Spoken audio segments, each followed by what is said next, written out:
A Maple Grove resident has an out-of-this-world garden. The master gardener grows many of her vegetables and plants in containers. Reporter Sonia Goins goes in the garden to show us how she does it.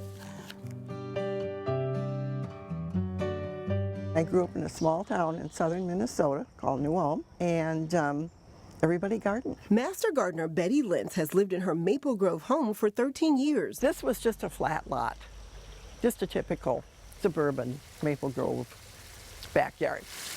Take a look out back and you can see Betty has turned the once vacant lot into a wonderful masterpiece. I like to dig in the dirt. A water fountain and pond add a touch of serenity.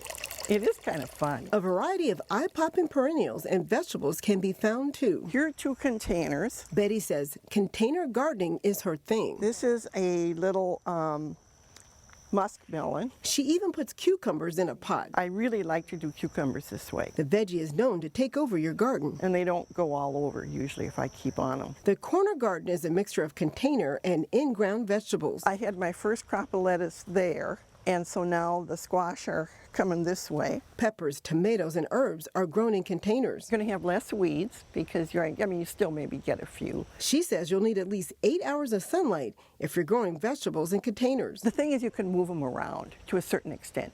Vegetables are a little bit harder because you need a big pot. And you'll need to add fertilizer weekly. Every time it rains or every time you water, you're washing fertilizer out. Betty says her tomatoes and peppers do better in straw bales, and they are easier to maintain. You don't have to water as much or worry as much because the straw bale holds a lot of the moisture.